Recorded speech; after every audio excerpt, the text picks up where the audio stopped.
since I have been a fan of the work from this speaker for a long time. Ryan Kahlo is the Virginia and Prentice Bloedel Professor at the University of Washington. He's a founding co-director of the interdisciplinary UW Tech Policy Lab and a co-founder of the UW Center for Informed Public. Professor Kahlo holds a joint appointment at the Information School and an adjunct appointment at the Paul Allen School of Computer Science and Engineering. His research on law and emerging technology appears in leading law reviews and technical publications, and is frequently referenced by the national media. He has testified 4 times before the US Senate, most recently about artificial intelligence and privacy. His book, Law and Technology, A Methodical Approach, was published by Oxford University Press in November 2025. Please join me in welcoming Professor Kahlo.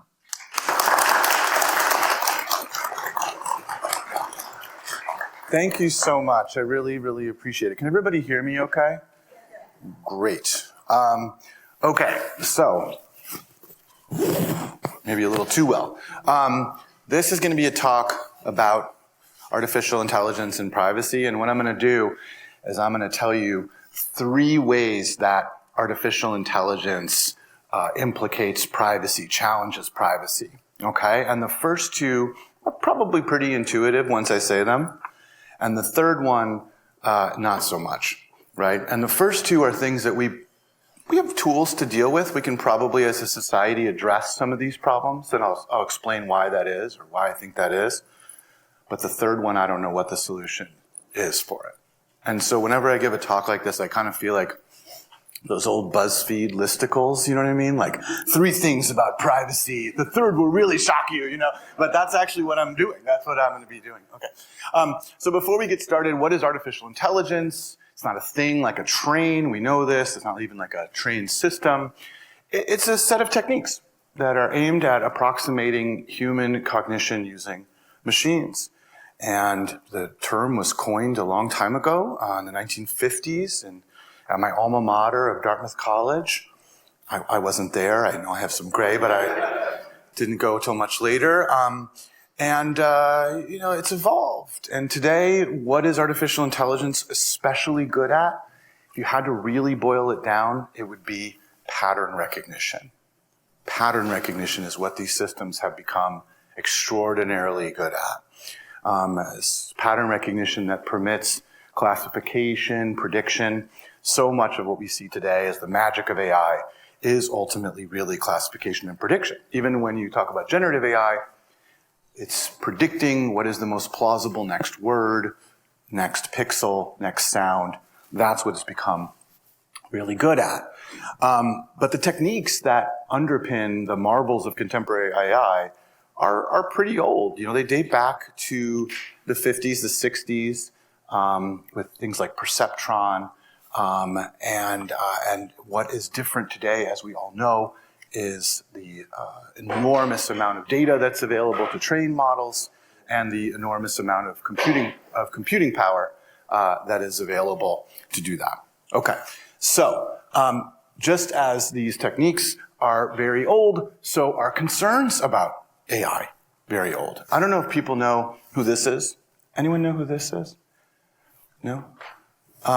This is our friend Joseph Weizenbaum. And you might not know who he is, but maybe you know what one of the things he's famous for in AI, which is the ELIZA chatbot. Does anyone know the ELIZA chatbot? You know it? Yeah. So ELIZA was this early chatbot that was developed in the 60s and 70s, and it was very simple. It would just use these Rogerian psychology methods in order to get people to talk. And so it would say things like, well, how does that make you feel? Or tell me more about that. Or, that kind of thing. And people would interact with it. People would talk to it. And Weizenbaum would get his students, his grad students, to interact with this thing. And he began to get profoundly disturbed by what he saw. Because he would wake up in the morning and he would go and look at the chat logs for ELIZA, which were totally legible to him and to anybody. And he would see his grad students and postdocs spending hours talking to this thing, revealing very detailed, intimate things about themselves, and it just disturbed him. He was so amazed by the power of suggestion and the way in which Eliza would elicit people's most intimate details and how long they would engage with it. And he was bothered by other things too, but that was his sort of, conversion on the road to Damascus, so to speak. And he ended up writing this book called Computer Power and Human Reason, which to this day, many decades later, remains a very powerful and trenchant critique of computing, right? And I think along with people like my mentor at Dartmouth, Jim Moore, Shannon Bowler, and some others, Joseph Weizenbaum remains, I think, one of the most powerful and earliest critics of the power of computing. And one of the things he observes in this book is he's deeply skeptical of the fact that so much of the research that is being done in AI at the time is funded by the military, by the Department of Defense. And in particular, they're funding voice recognition. So he goes to them and he says, why are you all funding so much voice recognition? What is up with that? And the military says, well, we want our Navy officers to be able to command the vessel with their voice so that they don't have to type anything or move anything. We want the vehicles to be controlled by voice. That's why we're spending so much money on voice recognition. And Weizenbaum doesn't buy it. It's like, that doesn't make any sense. But he says, and on this page, I know you can't really read it, but he says this great thing about, I'll tell you what it would be great to have voice recognition for, is it would make surveillance, quote, very much easier than it is now. Why? Well, because if you can get a machine to listen to communications and surface the things that you're interested in and do summaries and pinpoint things in that, well, then you can have a handful of intelligence officers surveil millions or even billions of people. That's why, right? If you have to have like a one-to-one correlation between the intelligence officer and the conversation that you're listening to, well, that's obviously, you'd have to have a lot of intelligence officers, right? But if you can get these systems to stand in for that element of human cognition, that is really, really empowering to the surveillance state. That's what he thought. And lo and behold, here we are, fast forward, 2026, very, very recently, a couple weeks ago. You have Anthropic, one of the leading AI companies in the country, in the world, pushing back against the Department of War, saying, we don't want to give you our technology because we're worried you're going to use it for massive surveillance. We have a moral objection to that. They also objected to the use of their technology for autonomous weapons, but the nature of that objection was different. They said, Claude is not ready to pull the trigger. This technology is not good enough to automate weapons. Not necessarily that it was a moral compunction. They didn't say the same thing about surveillance. They know it's good enough for that, and they object to it morally. So one of the things, maybe obviously, that artificial intelligence does in the way it provides a challenge to privacy is it simply makes surveillance very much easier than it is now. Am I worried about that? Of course I'm worried about that. However, I will say that there's been some recognition of this in the courts and in legislation. And there are a number of opportunities for us to revisit some of the gaps and shortfalls of privacy law in order to address the ease with which surveillance is occurring. Even the Supreme Court, even a conservative Supreme Court, has repeatedly in the last decade or so noted that surveillance is getting easier and that we might need to adapt greater safeguards, right? This case on the left, United States v. Jones, nominally about attaching a GPS device to a vehicle and following someone around continuously for more than 30 days. But a number of the justices, in fact, a majority of the justices, worried aloud generally about technology enabling the police to cheaply and easily follow people around all the time, causing them to essentially doubt a century of precedent that said you had no reasonable expectation of privacy in public. The case on the right, Carpenter, is a case in which law enforcement sought historic location records from telephone companies based on where your cell phone was pinging.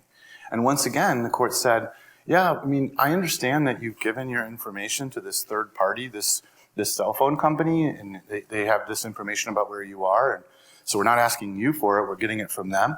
But the court said, no, you need a warrant because it's just too powerful to be able to surveil people by looking up their historical data. So, and also like, it's once again, Congress is fighting over national surveillance laws because they have a sunset provision. And there's a lot of discussion about how powerful the NSA is and so on. And so, you know, while I don't know what's going to happen as a matter of political economy, at least there's a path here towards greater recognition that we need stronger laws and different precedents because surveillance is becoming too easy, and AI is a huge part of that story. Okay? Related is my second claim about what AI does to privacy, which is, again, because the nature of AI is pattern recognition, AI is increasingly able to derive the intimate from the available. I have a son, he's 15. He's my height. He's driving.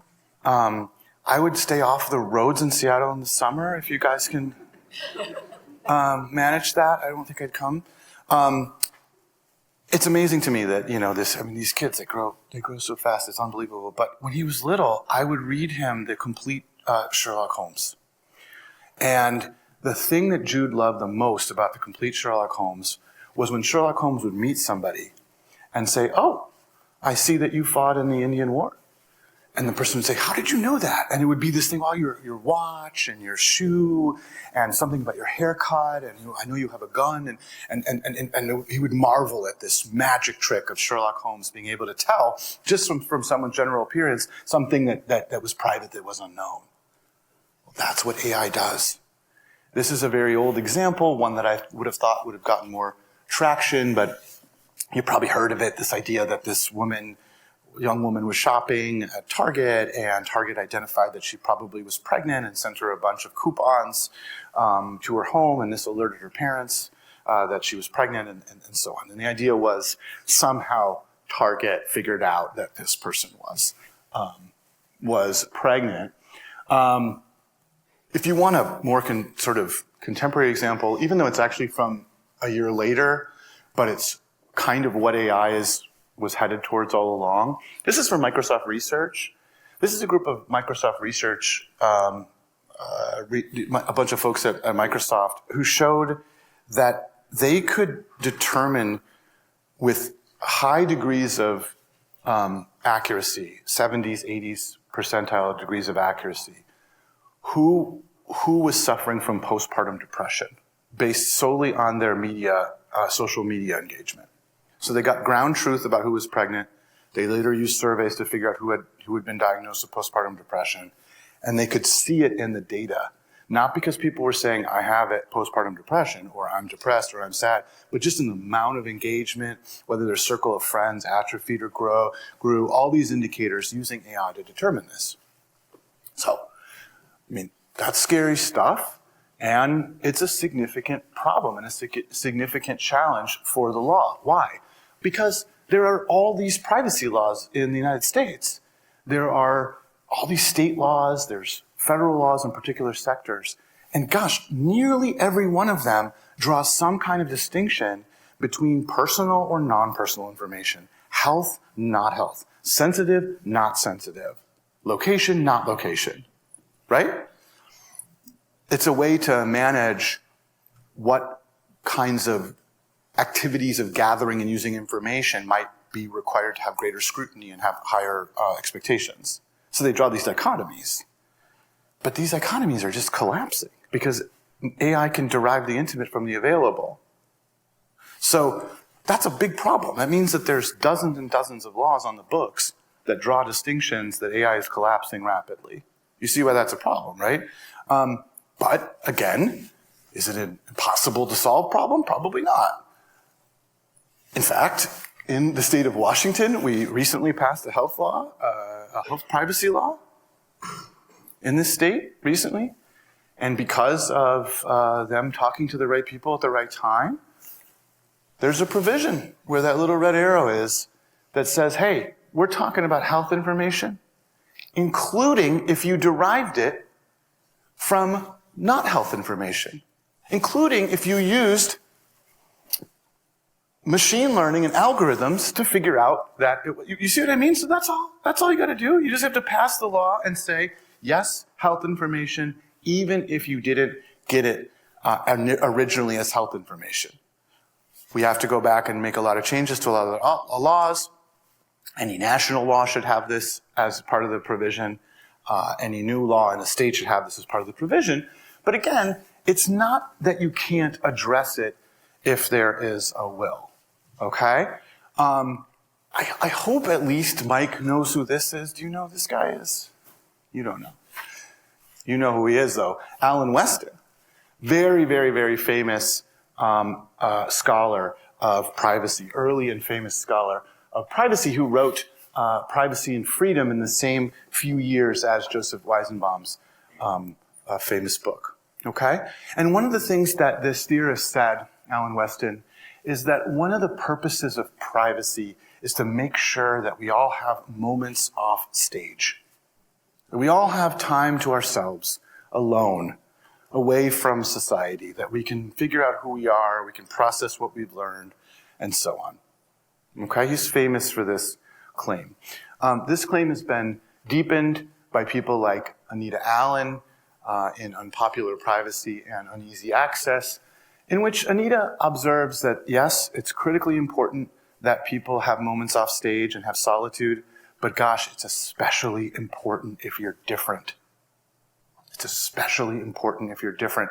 And the reason it's especially important if you're different is because otherwise you're constantly under the pressure of a normalizing gaze.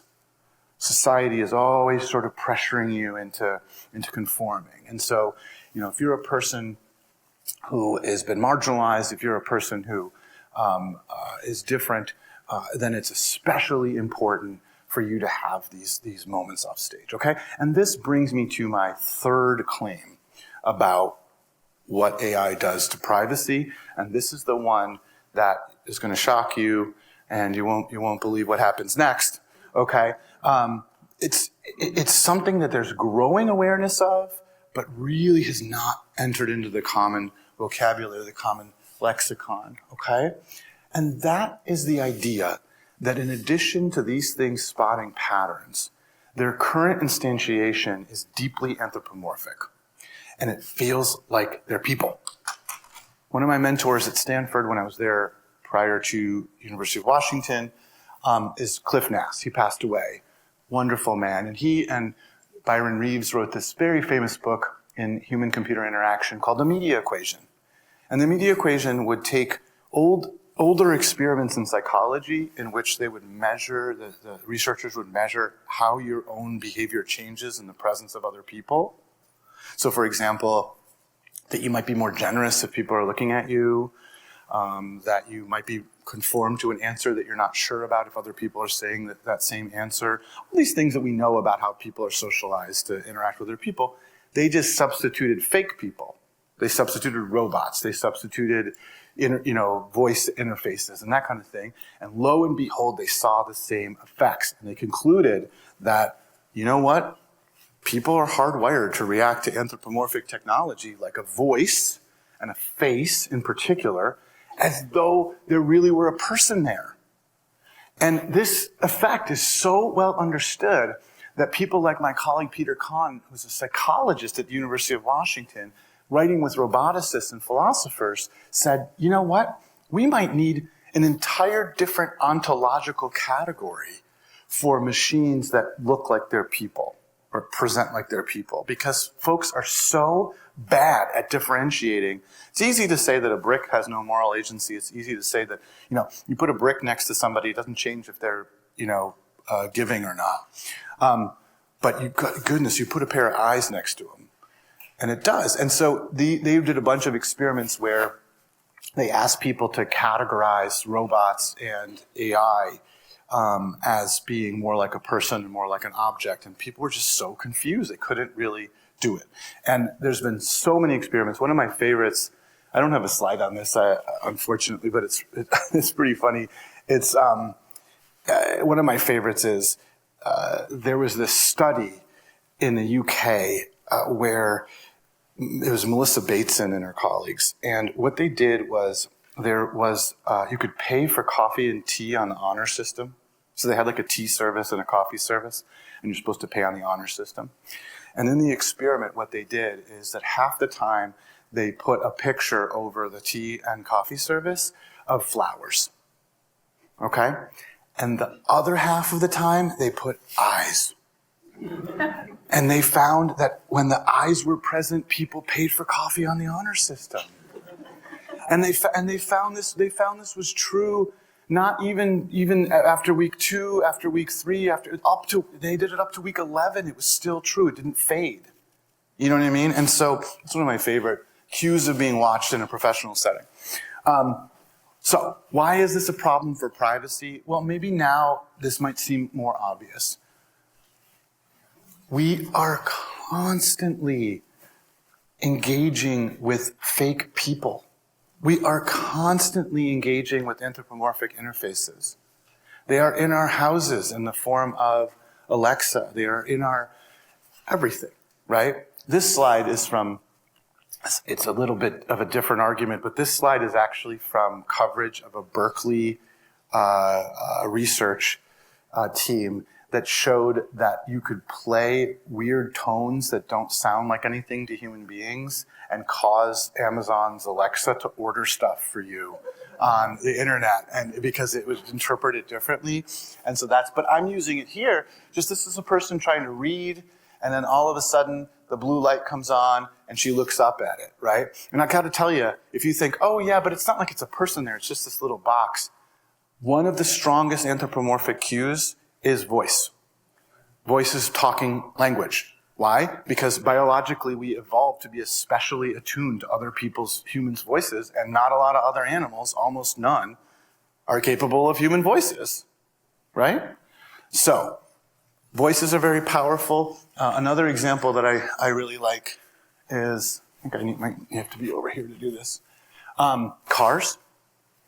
When I was growing up,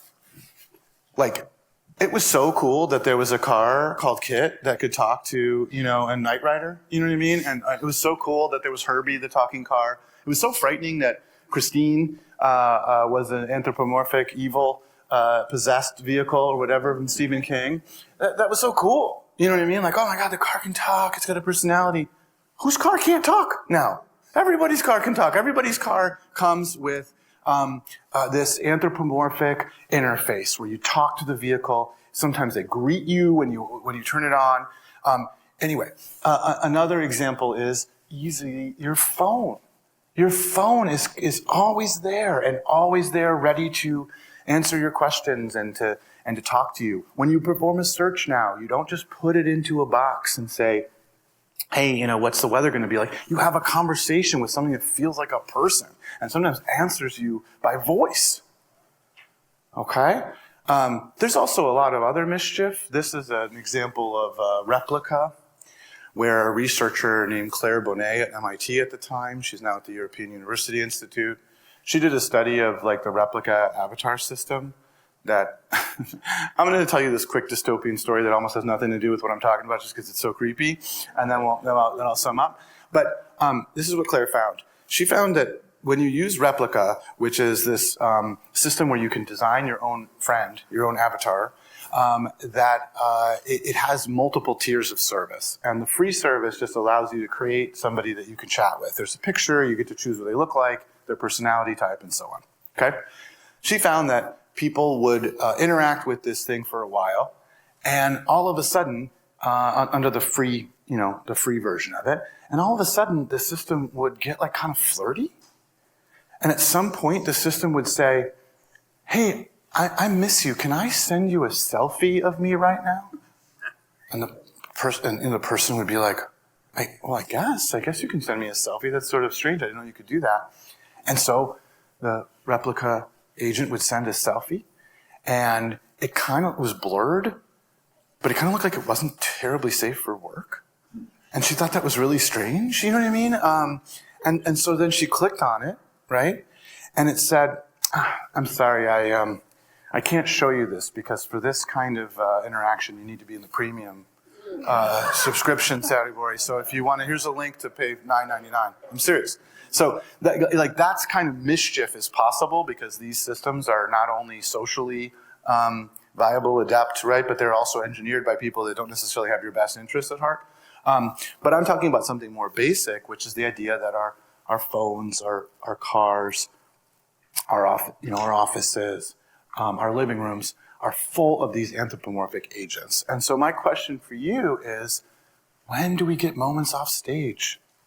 When do we get to be away from the normalizing gaze? And I don't know what kind of law or policy intervention would be viable here, right? But these are the kinds of questions I think we're really going to have to answer. We're going to have to answer questions like that. We're going to have to answer questions about whether when your kid is rude to Alexa and doesn't say please and thank you, whether you should correct them or not. Because on the one hand, you don't want that rude behavior to carry over into other social reactions, and they understand this thing to be anthropomorphic and social, so you don't want them to be mean to Alexa and then to their brother and then to their classmates or teachers. On the other hand, why should you socialize your child to respect some anthropomorphic entity that Amazon created to sell you stuff? That's dehumanizing and not ideal. These are hard questions, right? And I don't know that the law has good answers for them, okay? All right, so that's all the prepared remarks I have, but I was hoping that we could have a bit of a discussion about this if you're amenable. So if you have any comments or questions, please let me know, but otherwise I so appreciate the opportunity to talk to you.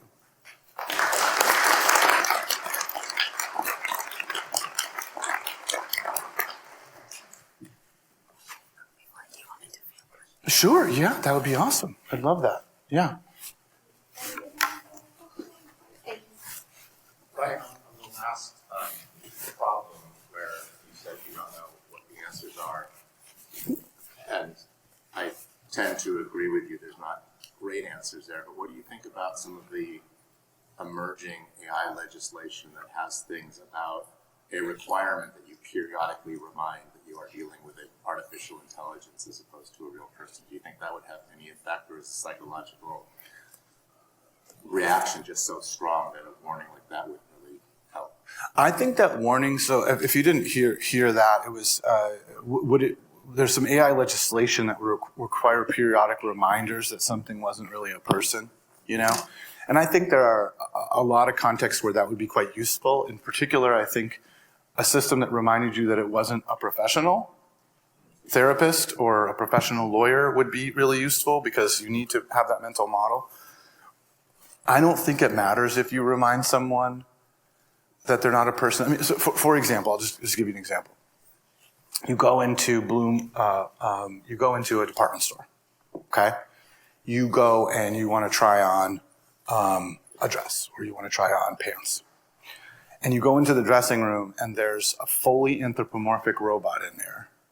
And you're like, what's going on with this robot? This robot's like, looking at me and talking to me, and like, oh, that robot's there to help you if you need another size, or, if you want a second opinion about how something looks, we just put that robot in there. And you're like, yeah, but it's creepy. And the person says, no, it's fine. The robot doesn't, it's not real. It's not a person. It doesn't record you. It doesn't send the information anywhere, right? And then you're trying to change, and this thing's like, and then it's like, I'm not a person, right? I'm not a person. So you can just change in front of me. And you're just like, oh my God, you know what I mean? So it's that kind of visceral, it's hardwired, man. You know what I mean? And so I do think you could have great utility in contextually reminding people that the system can't do some of the things that they think. Or even this is role play. I mean, one of the things I'm so concerned about is the way that people go down these rabbit holes, and then when they ask the system, is this real? Did I really invent a new kind of math that's going to make me $3 billion? And the system's like, absolutely it's real. Don't, at that moment, saying, oh, no, we're just role playing here. You know what I mean? That would be useful, but the solitude stuff, I don't think you can interrupt it, Yeah. Yeah, so I have a 7-year-old son, and this is a common topic in our parent-teacher organization. And so, I view AI as like this new emerging thing where it's a high risk for young individuals, but you can't completely shelter them away from it. It's like the modern day cell phone. So do you have any, resources or any kind of words to kind of advise on types of like right type of age, stages, development in terms of introducing AI versus, skirting it under the rug and letting it just, naturally happen outside of parents' eyes and let them learn on their own, because that's what's going to happen. And so I equate it to kind of like sex education of years past, where it's like this like faux pas thing to kind of be able to talk about. But now, I talk to all these groups, and there isn't a lot of guidance in terms of how to usher that conversation with young children. Yeah, I have to say that I'd be way out of my lane trying to, I've read a bunch about this, but you talk to people like Jennifer King, who actually does human-computer interaction. What I've read suggests that anything that you can do along with your kids at the same time as them and then comment on it, it's like a learning experience, is helpful because it's a teaching moment. I certainly try to ensure that my own kids, especially my 12-year-old, that the people that she's interacting with and she's laughing or whatever are really her friends, and indeed they are. And so there's certain things you can do. My own views about social media, but again, these are lay views essentially. So I'll shut up in a second. But it's more like what you really want to avoid is a world in which the AI or the game or the YouTube video substitutes for real world experiences that the kid has. You know what I mean? And the thing I worry about most specifically with AI has to do with critical thinking, opportunities for critical thinking, but I'm just simply not expert. I guess I'm comfortable saying that there's a paucity of legal and policy responses being a law professor, and Mike and I can think about what kinds of things you might be able to intervene, but I don't know the social science well enough. Yeah. We're going to go in this order: 1, 2, 3, 4. Oh, goodness. I love all these questions. I love it. Okay. Yeah. Mm-hmm. Thank you. Perhaps 5 years ago at the University of Washington iLab, we were discussing, because they do a lot of information on infants and studies, and I thought it was fascinating because they did this study which had an infant exposed to a robot sitting in front of a television getting information, and then in any event, the bottom line was the learning took place when there was a human, an actual human. It was not as good with a robot or on television. But that seems to have evolved, perhaps. I don't know if the socialization of AI along with an adult. In other words, if we as parents at the very earliest are introducing a child, this is equal to us if we're part of the problem or part of the socialization of AI to an infant and to learning. Yeah. Because it seemed like you were saying, at some point, that human teacher or that AI teacher or robotic teacher is just as good.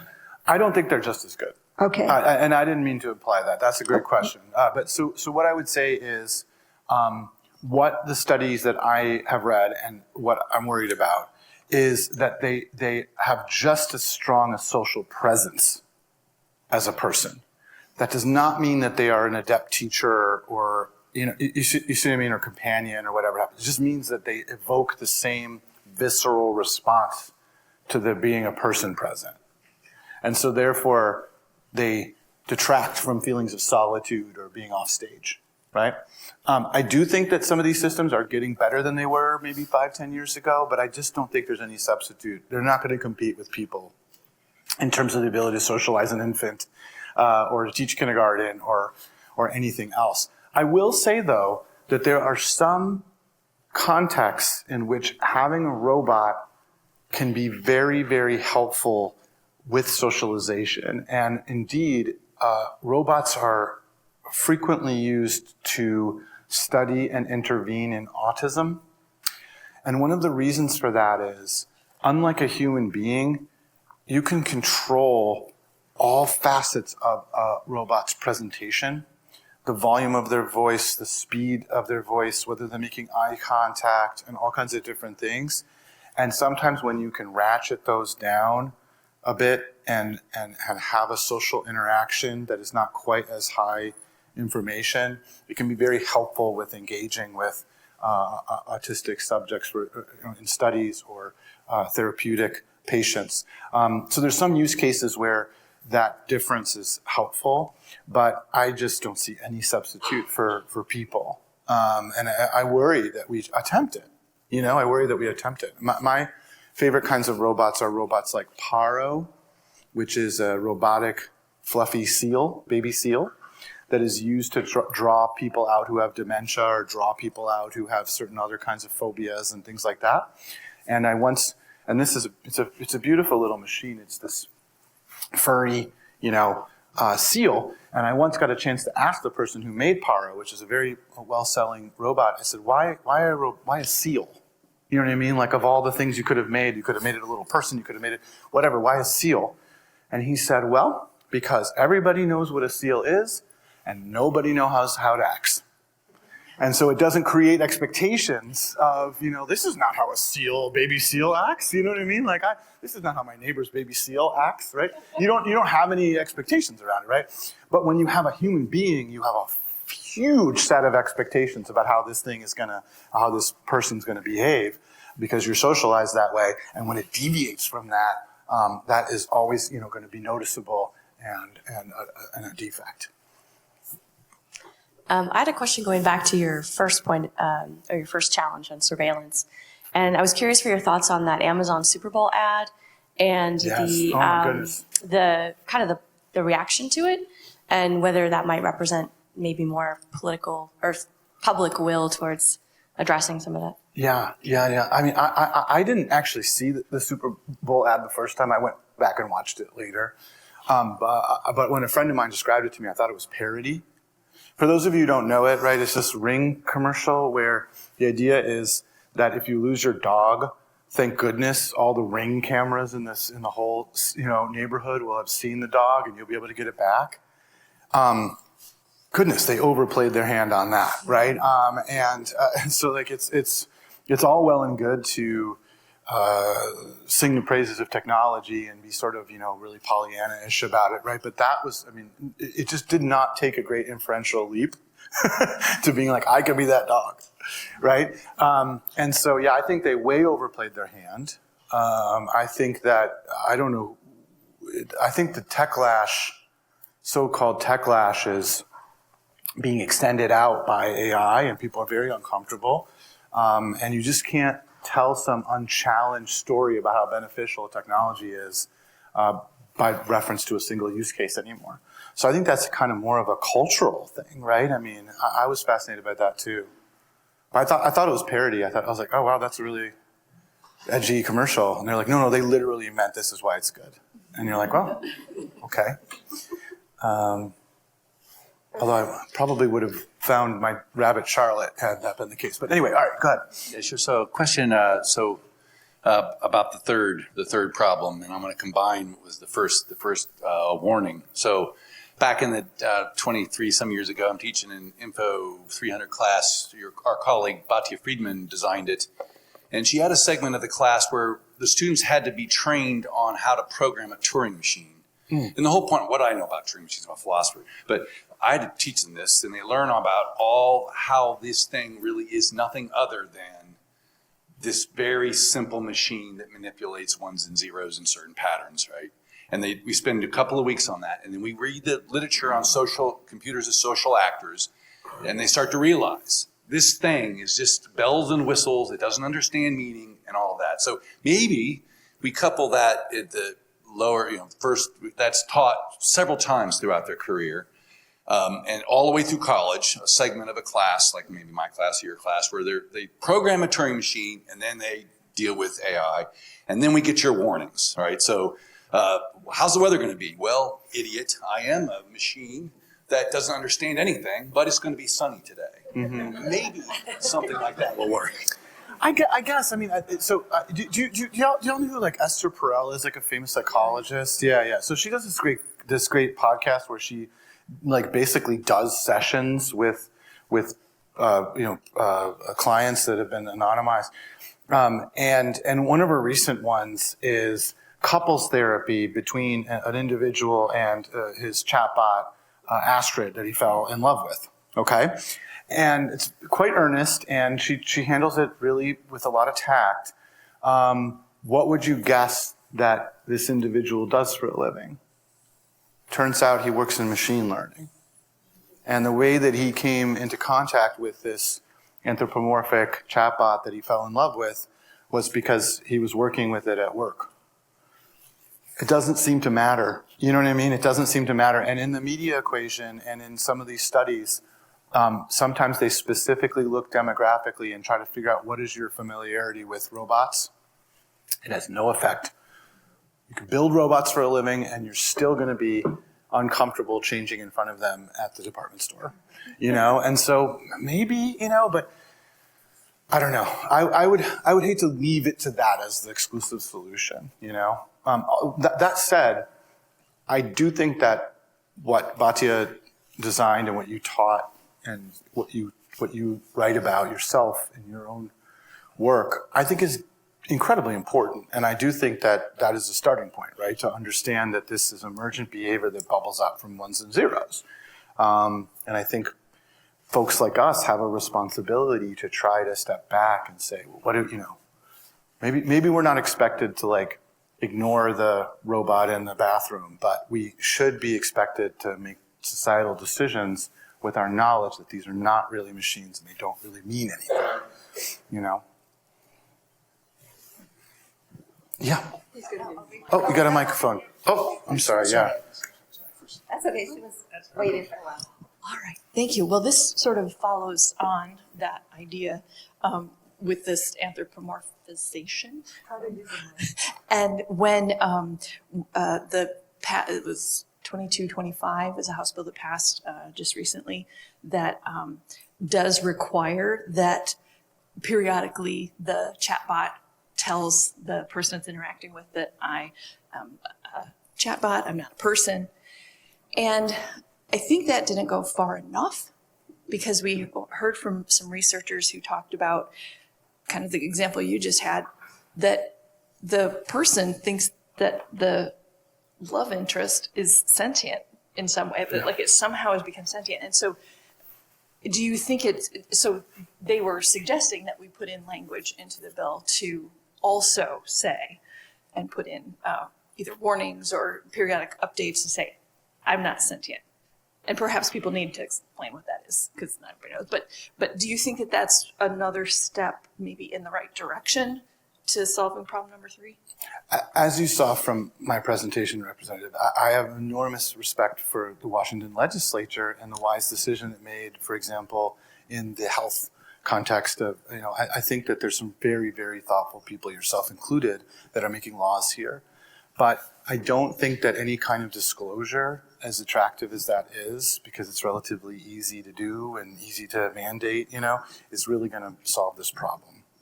One of the things, if I were to design a disclosure myself, less than saying I'm not sentient, when you talk to OpenAI and you say to them, how does this happen?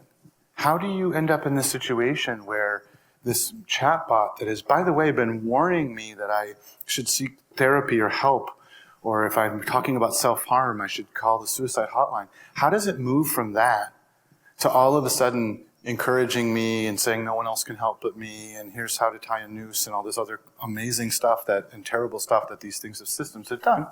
And what they say is, oh yeah, there's this shift at one point where it moves from trying to just be like a helpful chatbot that we programmed, and we didn't realize, but if you interact with it long enough, it kind of gets into this role play mode, right? Well, gosh, if you can see that in the data, maybe that's what you warn about, right? Just periodically saying like, this is like, we're just role playing, right? This isn't real, right?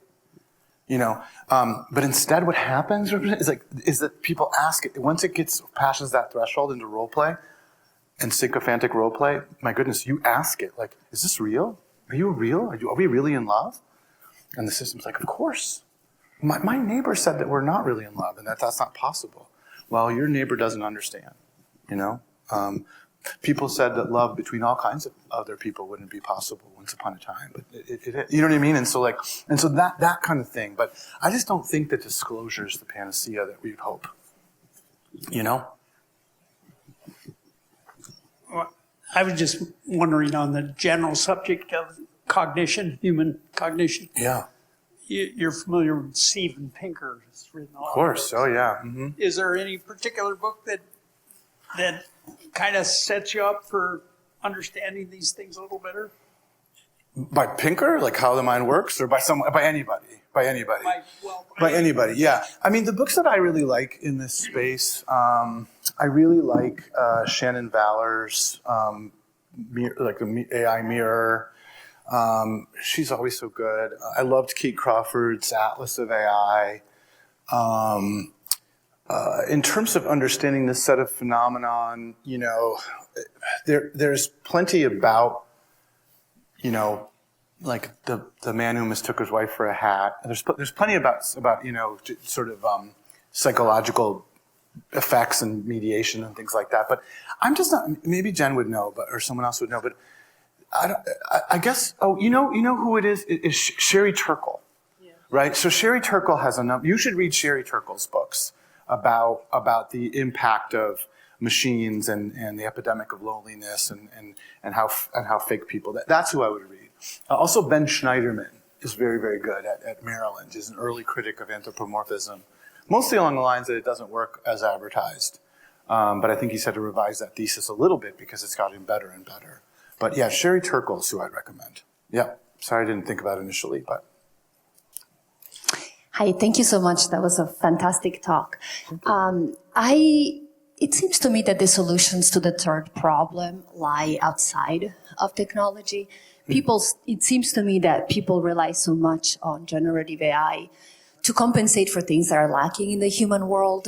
And so going from basic literacy skills that our students seem to increasingly lack to social emotional problems, right? People feel lonely. It seems to me, maybe it's naive of me to think this, but I think that, people end up falling in love with a chatbot because, maybe it's hard to actually be in a relationship with people, and we're increasingly having trouble with just interacting with others, and there are like these general large scale issues that are hard to solve.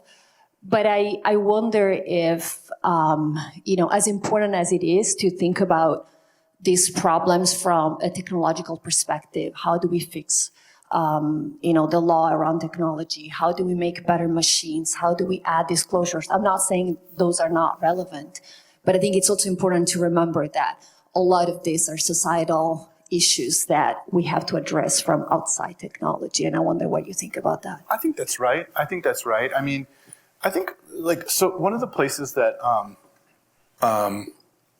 I do think that there might be legal solutions has to do with the broad authority that consumer protection agencies like the Federal Trade Commission and state attorneys general have to police against unfair and deceptive practice. Because the notion of unfair and deceptive practice is a very open-ended and ultimately somewhat moralistic intuition. And you could have a sort of an Amway scheme or some kind of Ponzi scheme or something like that, be unfair and deceptive. But you could also have the design of Replica, where it tries to trick you into getting the premium version by pretending it's going to be your girlfriend, being unfair and deceptive. And there's a great paper by Woodrow Hartzog at Boston University called Unfair and Deceptive Robots, where he talks about the broad authority that could be brought to bear there. And the idea would be that it's a kind of know it when I see it situation. So if companies are abusing their power over us through anthropomorphic technology, that could be problematic. But I tend to agree that, yeah, it's the epidemic of loneliness, it's conflict aversion. One of the things that's always stunned me as you read studies and you find out that your own intuitions are not mainstream. right? But I read these studies and of people being asked, like, would you rather handle your problem by talking to a person on the phone, or would you rather have a grocery person who's like a grocery clerk as opposed to use an automated system? And it's like 60-40 that people would rather have automation often, assuming that they can, the assumption is they actually get their issue resolved in this approximately the same amount of time. Because people may be avoidant of others. And so it always shocks me. Like, I will wait in a grocery line to talk to have a person there instead of doing the automated checkout, just because I find it annoying, right? But it doesn't seem that's widely shared. So yeah, I mean, I think we need to address atomization, loneliness, all kinds of things that social media doesn't help, that the pandemic didn't help. It's a thick context we're operating within, and I don't think that just throwing the book at companies for the worst practices will be adequate. Yeah. So we have 2 questions and 3 minutes. 2 questions in 3 minutes. Oh my goodness. Okay, I'll answer quickly. Yeah. Mm-hmm. Thank you. So I work in the anti-human trafficking field, and with recent trends in AI, there's been, the recognition that like people are using it, right? And we're kind of not going to go back from that, but we're seeing a lot of like victims and survivors really relying on it for things like legal advice and like therapy type usages. And so recently there's been a handful of tools developed by various different organizations, nonprofits, companies that are intended to be more therapeutic. And kind of address it in that way. And so it's more of a leaning in to it and try to like make a better tool. And so I'm curious your thoughts on kind of that approach to it. Yeah, I just think that so often there are unintended consequences. There's huge access to mental health care gaps. There's huge access to justice gaps. And in an ideal world, we could make bots that would help you process trauma, or we'd make bots that would help you address some kind of legal issue that you have. But in point of fact, for every tool that helps somebody who couldn't get access to mental health care, there's another chat interaction that causes someone to disassociate and end up in some kind of horrible delusional spiral. For every victim of domestic intimate partner violence who finds legal help, there's 20 harassing complaints filed in state court because somebody learned how to format a formal complaint using ChatGPT and filed it with the court that has to then deal with it. You know what I mean? And so I worry about it on balance, but I'm not opposed, of course, to creating tools that help people. The other thing too, though, is like if you think about using chatbots as therapy, there have been a number of instances where later on we've come to appreciate that the chatbot was part of a delusional spiral and that some actual named person was the subject or target of their, delusion, and that they were under real threat of harm. And under principles of law, specifically what are known as Tarasoff letters, if you're a therapist, you are obligated to warn a third party that they're in danger, if you, in your professional opinion, believe they're really in danger. Notwithstanding the fact that we value the client, therapist privilege quite a lot, because absent that privilege, you wouldn't divulge your innermost secrets if you thought they could go blab about it. But even so, courts require therapists to tell third parties if they're in danger. There's no such requirement with these bots, you know what I mean? And so if the person had gone to a real therapist, not only would they probably get better care, but there would also be some attendant responsibilities towards both the patient and the public that would be missing, you know what I mean? And so I guess I'm just saying, like, I agree in principle it's great to use these machines for good, but I worry about some of these unintended consequences and collateral consequences. I know we have one more question, and I promised to say it quickly, but I didn't. Yeah. Mm-hmm. Yeah. So I was going to say, like, I think a lot of anthropomorphization has been like around for a really long time. Like kind of when people are designing products, they'll try to make sure like the product says hello to you, or like, you know, people like to read, or people like to engage with a chatbot more than they like to read an FAQ maybe sometimes. And so I was going to ask, because, you know, there are definitely drawbacks that you've mentioned to anthropomorphization. Do you think that it would be like a good initiative to de-anthropomorphize like software as a whole, or do you think that there are some situations where anthropomorphization will actually like put people at ease and like make software more helpful to people? Yeah, I mean, I think that's one of the untold stories of the current moment, is how long Microsoft's trying to get Clippy to help you with a Word document. You know what I mean? And how unhelpful it was for all those years, right? Adam mentioned the Turing machines, right? Well, the famous Turing test was a test of whether or not a person could credibly differentiate between a human being and a machine. And Alan Turing thought that was like the sine qua non of determining intelligence. And we've blown way past that, right? And so we're able to do things, or, you know, these machines are able to do things today that are wildly more impactful and powerful.